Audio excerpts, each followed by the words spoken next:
The Tennessee quarterbacks look pretty good at practice number 6 for the Volunteers. They finally let us see them air it out. Who shined? Who looked the best? That and so much more. It's your Thursday Locked On Vols.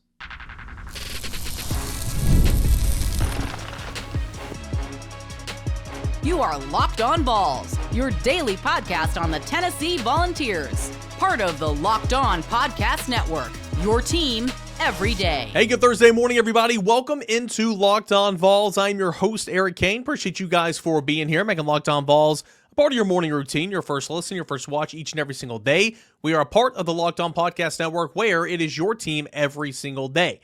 Noah Taylor of Neyland Press Corps coming up later in this show, segments 2 and 3, going to talk about two really big games for the University of Tennessee back in the 1979 season that really kind of set the table for what was to come in the 1980s, and of course the dominance in the 90s for Tennessee. That 1979 season, the third year of Johnny Majors here at Tennessee, very pivotal in what was to come for the decades that followed. 2 wins that Noah Taylor's going to break down again. Noah Taylor for NPC, Noah Taylor, Noah Press Corps coming over, or Neyland Press Corps coming over later in this episode. But first, I want to get into practice number 6, some observations, some news, some notes that I observed from out on the practice field Wednesday morning for the University of Tennessee. I thought, I'm not going to bury the lead here, I thought the quarterbacks looked pretty good, right? I don't know if there's any separation amongst Joey Aguilar and Jake Merklinger. I think Saturday is going to tell us a lot more in that regard.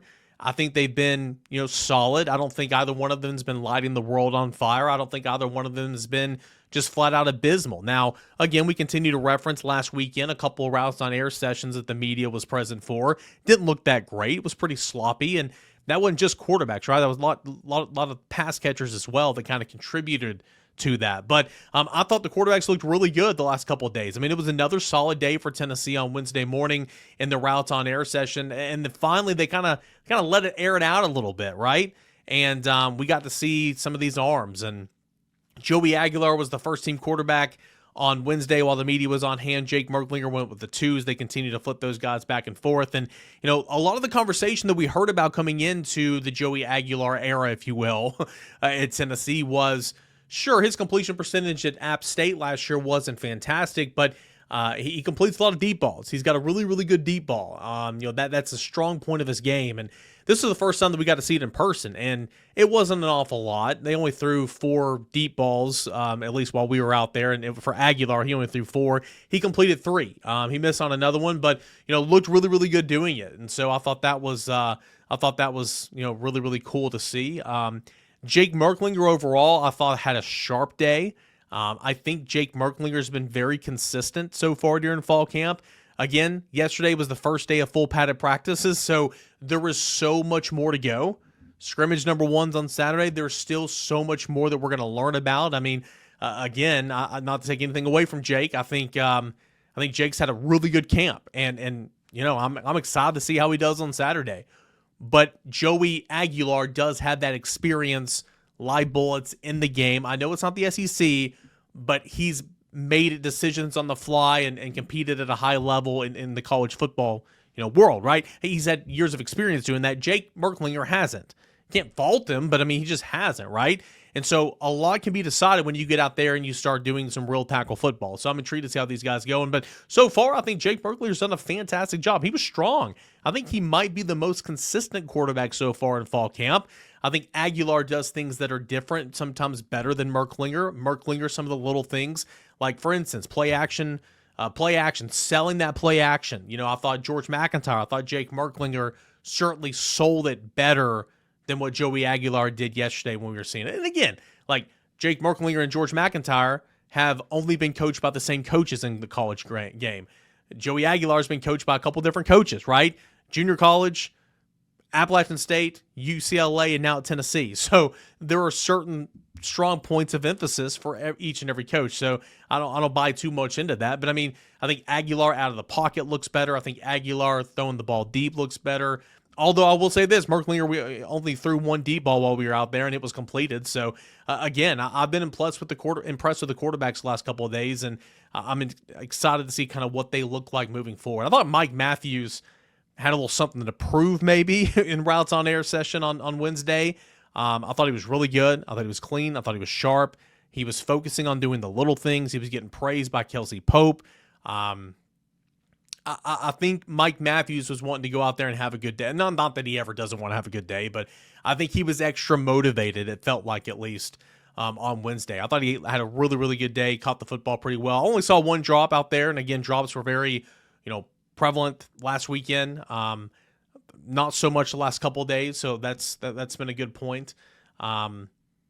Saw some stuff with the tight ends that excited me, some more motions and some stuff as they continue to try to work the tight ends. And, so far you got 4 tight ends who have showed up every single day, and they've gotten after it. And I think the tight end position is probably the strongest position group for Tennessee right now. And maybe trying to find different ways to get them the football. And we saw a little bit of that in routes on air as well. So I thought that was pretty cool for sure. On the offensive line, a lot of group work, and Sam Pendleton, I think he's been a little bit limited maybe the last day or two, but they continue to want to look at him at center for sure. And Jesse Perry and Shamie Morrow continue to get real live looks at the guard position opposite of Wendell Moy. Lance Hurd and David Sanders obviously your tackles, so no change there. It was the first day of full pads yesterday, so defensively for sure, man, the pads were a popping. Okay, you had the secondary that always splits into 2. You have the cornerbacks over here, you have the safeties and stars over here, and they were hitting the tackling sled, then going and tackling a dummy, right? No, not a dummy, another individual, a dummy like a dummy, like a pillow, like not a pillow, a dummy like a pad, right? I knew that if I put it in writing, they were hitting the sled, then going and tackling a dummy. People would say, well, who was the guy that got tackled? No, a tackling pad. But nonetheless, they were doing that. Corners were doing the same. Linebackers were walking through and then going on through their run fits. Defensive line were hitting the bags. But while we were walking off the field for the Wednesday viewing period, you had some one-on-ones happening. Defensive linemen against offensive linemen, tight ends and linebackers against running backs, and hitting. Physicality inside the drills. Not an Oklahoma drill. That's outlawed now in the college game. But some hitting drills, pads popping, pads talking. That was really, really cool to see and hear at a Wednesday morning practice, because once the pads come on, then you truly are in camp. You're going through those dog days of summer. So I thought the intensity level was up. I thought the team handled it. The receivers, the quarterbacks handled being on a wet field really well. Again, all those things might seem minute or might seem silly right now, but the first time you're doing things out on the practice field, how are you going to react? How are you going to make adjustments to maybe a wet field, a wet turf? I thought Tennessee did a really good job with that on Wednesday morning. So good day of practice, a really, really good day of practice for Tennessee. I'm ready for, again, we don't get to see it, and that stinks, but I'm stoked to see what Tennessee looks like in the scrimmage on Saturday. What comes out of that, what we're being told. Scrimmage number 1, sure, there'll be some penalties. There might be some procedural stuff. That's typical, right? But can you take what you did on the practice field? Can it translate onto the game field? No coaches are going to be out there. Can you continue to do what you've been doing well on the practice field and put that into a scrimmage-like setting? Can you run the football effectively? Can you build a play-action pass? What's the tempo look like? All those things are important, and hopefully we get to see a little bit of that in the scrimmage on Saturday. So I'm excited to see that. Of course, hear about that. Again, not going to be able to see it, but that's kind of next up on the docket, if you will. So good practice on a Wednesday morning. It's been 2 pretty good days while the media has been out there for sure, specifically for the quarterbacks, for the wide receivers, for the operation, as fall camp continues on. The march towards the season opener, August the 30th, neutral sites, Mercedes-Benz Dome against Syracuse. That's coming up just a little over 3 weeks away. And so hopefully we'll get to hear some things. Hopefully we'll get to see some movement on that depth chart as the days continue to progress here in fall camp. All right, when we come back, Noah Taylor, Neyland Press Corps coming up. He's going to tell us about 2 big-time wins in the 1979 season. That is coming up next right here on your Wednesday morning Locked On Vols. Stay tuned.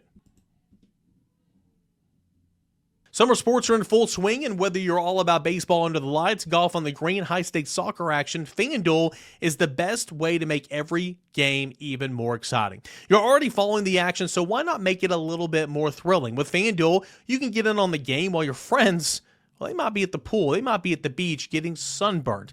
We know better than that. We put on sunscreen, but of course we got the FanDuel Sportsbook app in our hands right here. New daily promotions, always fun ways to bet. You got futures you can check out for the college football season. You got Major League Baseball every single night. There's always something going on the FanDuel Sportsbook app. So if you're new to FanDuel, listen up. New customers can bet just $5. They're getting $150 in bonus bets if your first bet wins.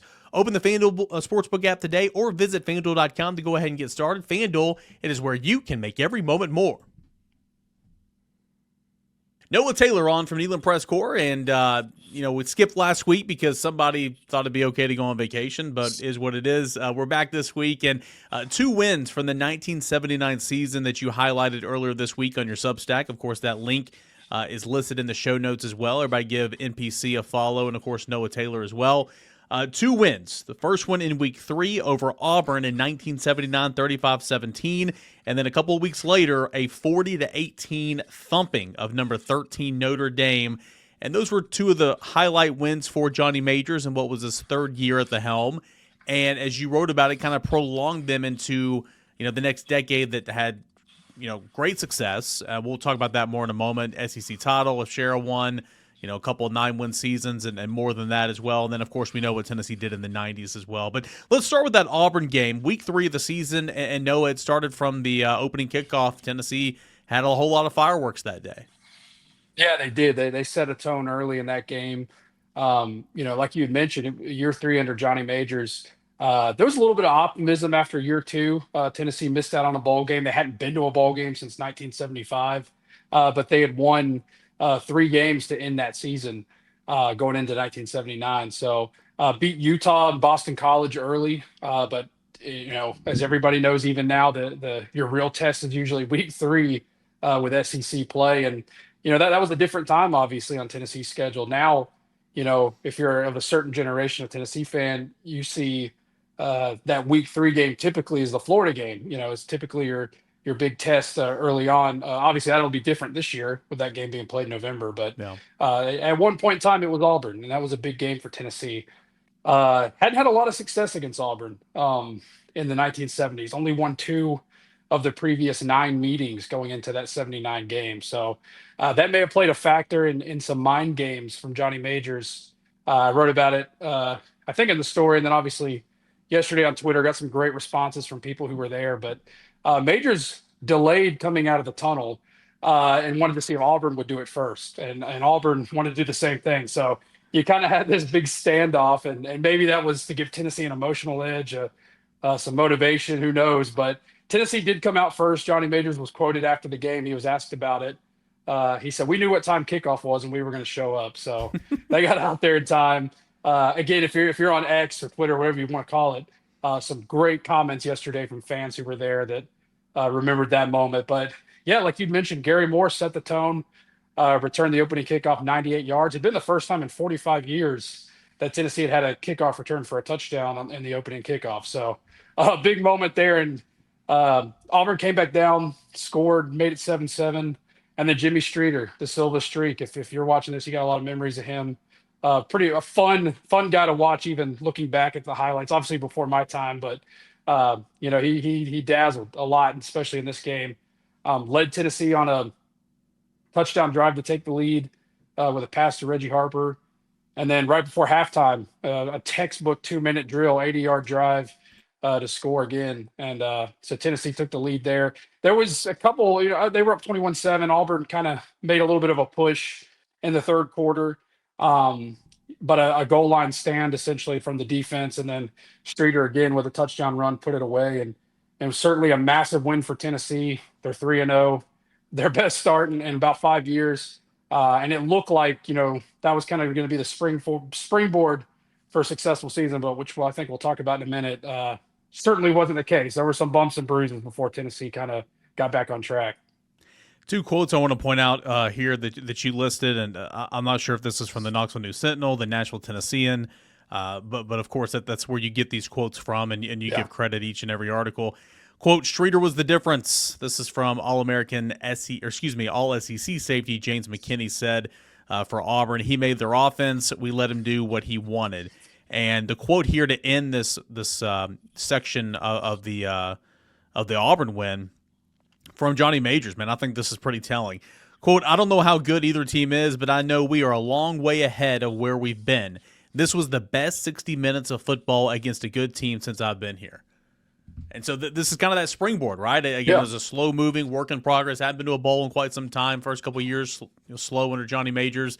And then you get to 1979, you get this type of win, insinuating from the opening kickoff and all that. I mean, I thought that quote there at the end from Johnny Majors saying, this is the best we've been under my tutelage. I thought that was pretty telling. Yeah, absolutely. And to do it against a rival, like we had talked about, that you hadn't had a lot of success against. And, I kind of pleaded last night on Twitter when I saw some of the stories that people had that were there. Man, that's a game I'd love to see back on Tennessee's schedule. I know a lot of older Tennessee fans would probably as well. But, once the divisions came and it really restructured the SEC, Florida gets on your schedule annually and becomes your main orange and blue clad rival instead. Yeah. But man, you read these stories. I had wrote one previously about the 73 game, which again was another streak-ending win for Tennessee. That was a big deal against Auburn. So yeah, not a lot of success against them overall in the 70s, but those 3 wins were certainly big for Tennessee. Before we shift gears to that Notre Dame thumping a couple of weeks later and what happened in between, what were some of those stories that people were responding on social media about? And I know that's one of your favorite parts of the job, just, good or bad memories from the game that you shared. What were some of the better ones that stuck out to you?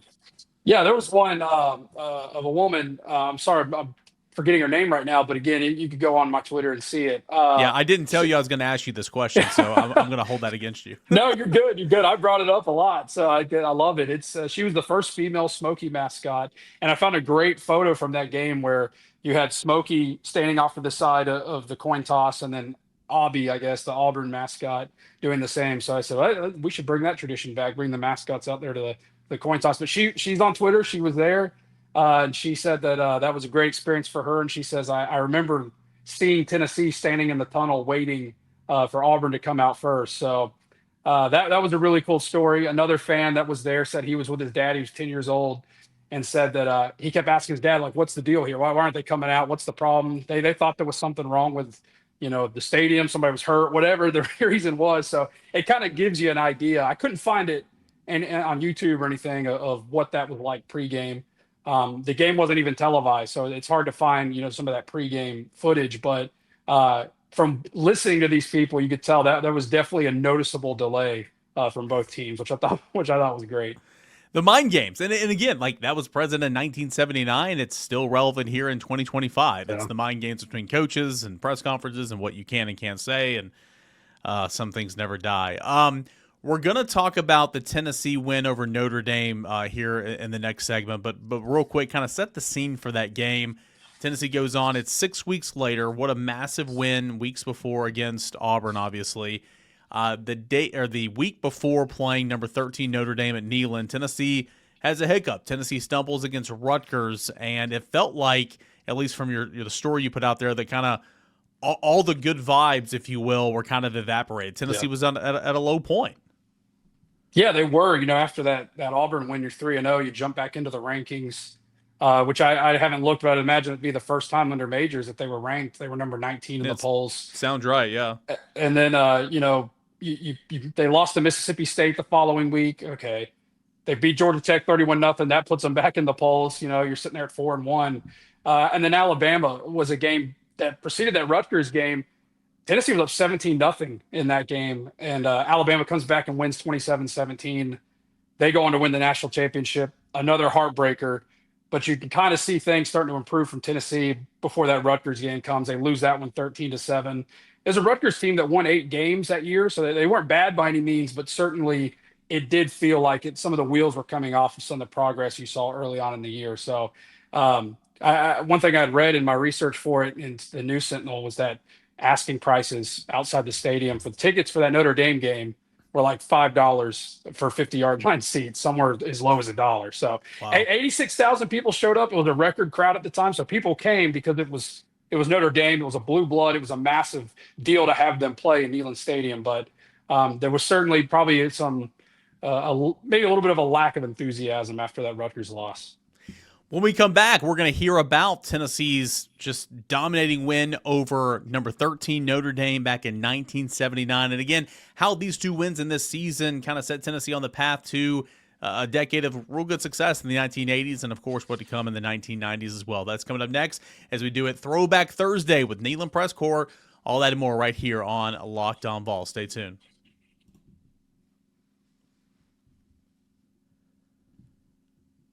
All right, Noah Taylor, so we discussed the 1979 win in Week 3 over Auburn, 35-17 at Neyland Stadium. 6 weeks later, coming off, as we ended last segment, just a really disappointing loss to Rutgers. All right, then you're welcoming number 13 Notre Dame into Neyland Stadium, and Tennessee just ran all over them, right? 40-18 the final score.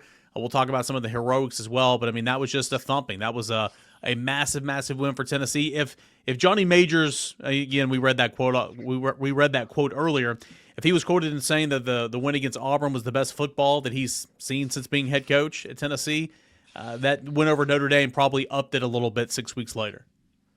Yeah, absolutely. And like we mentioned before the break, Notre Dame, and it's still today. Everybody knows Notre Dame. If you watch college football, you love college football.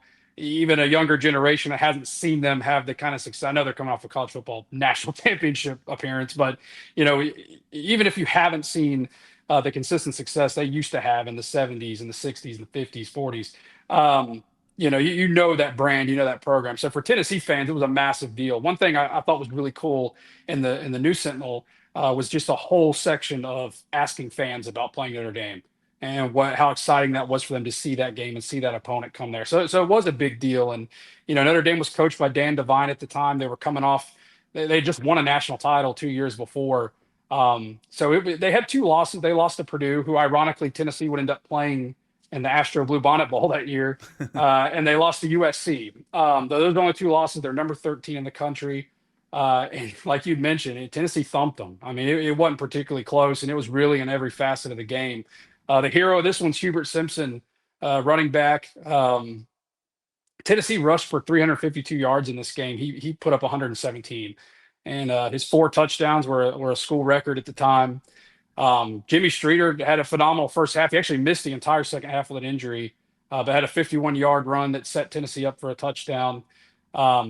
Simpson, I thought was funny, was after the game, he was quoted as saying that he wanted to outrush Notre Dame running back Vegas Ferguson, who was a Heisman candidate at the time, All-American. He said he bet $1 with somebody. And in the article, which was written by Knoxville News Sentinel sports editor Marvin West, Simpson had said, after he said that, he's like, I probably shouldn't say that. And Marvin West said, yeah, you probably, as a college football player, you probably shouldn't, that you're putting bets out here. But he outrushed him. He impressed. Ferguson had 84 yards.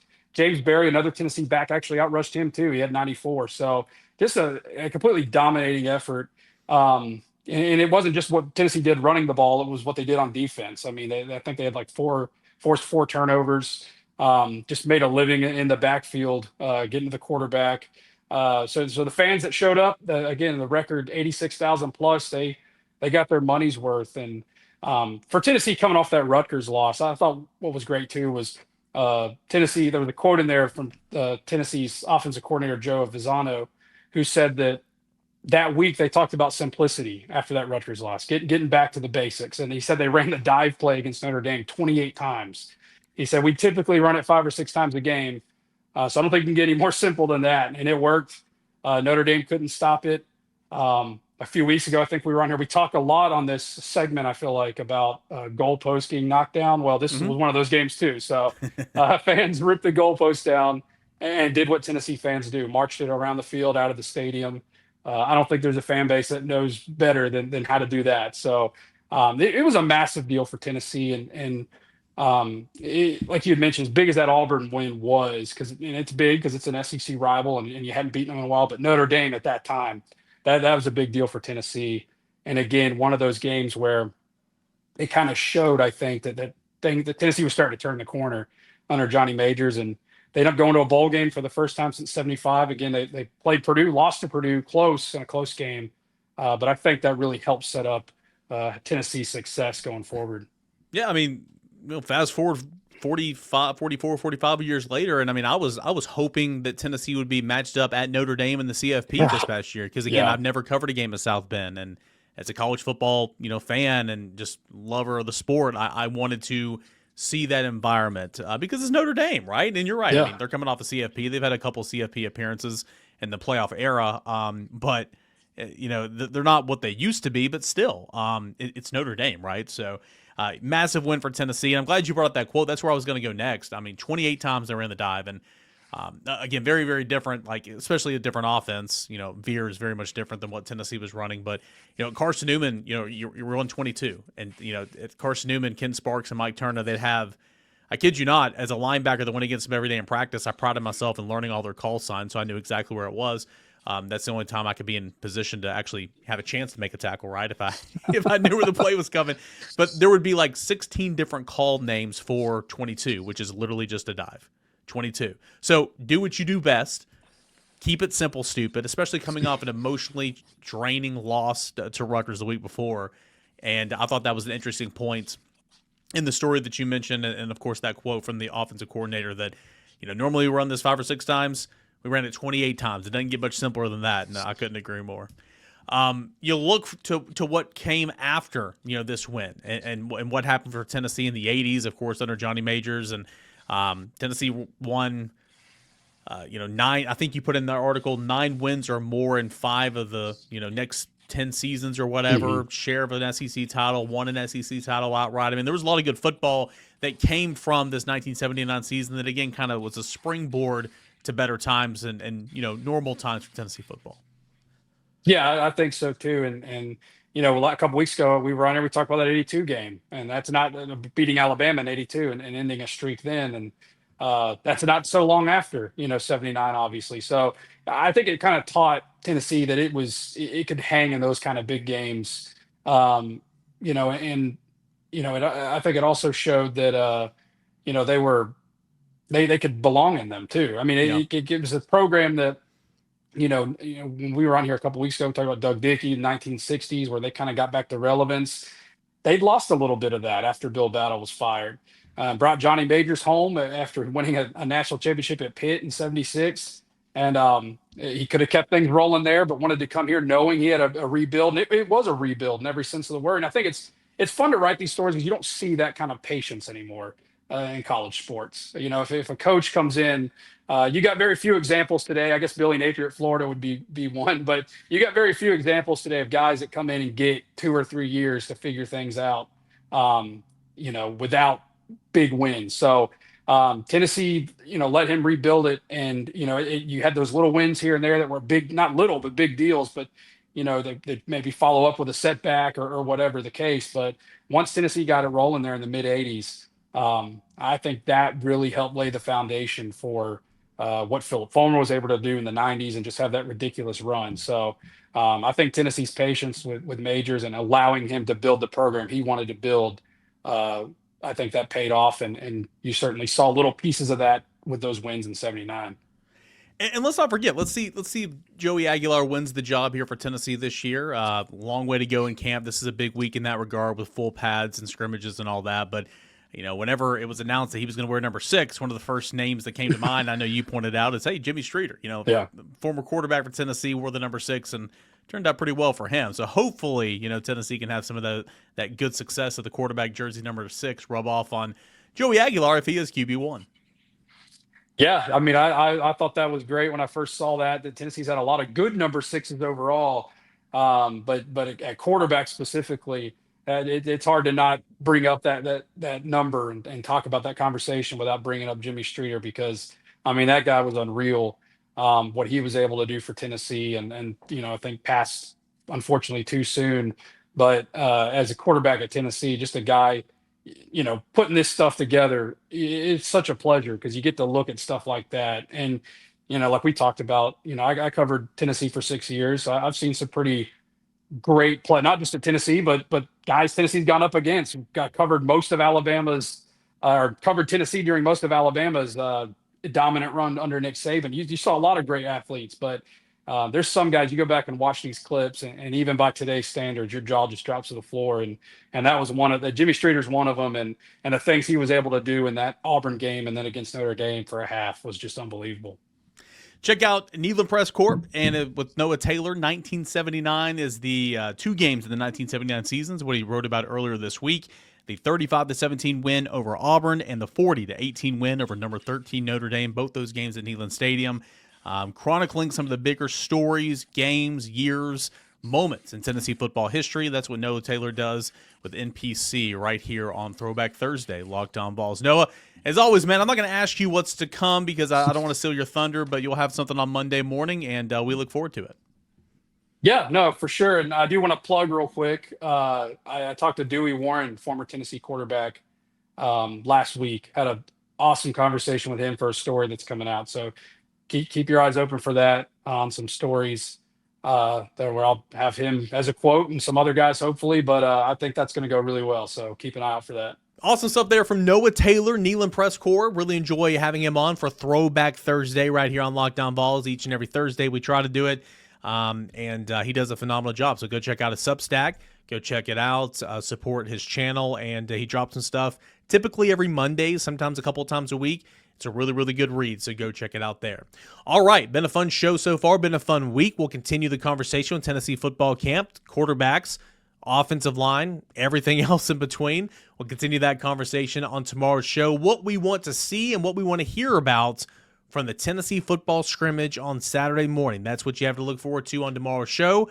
All that and more right here on Locked On Vols. Thank you so much for being here. Please tell your friends, tell your family members, subscribe. We are free and available wherever you get your podcasts, and we're your number one listen right here during football season and year-round regarding Tennessee football. Thank you so much for being here. We'll talk to you again tomorrow. This is Locked On Vols.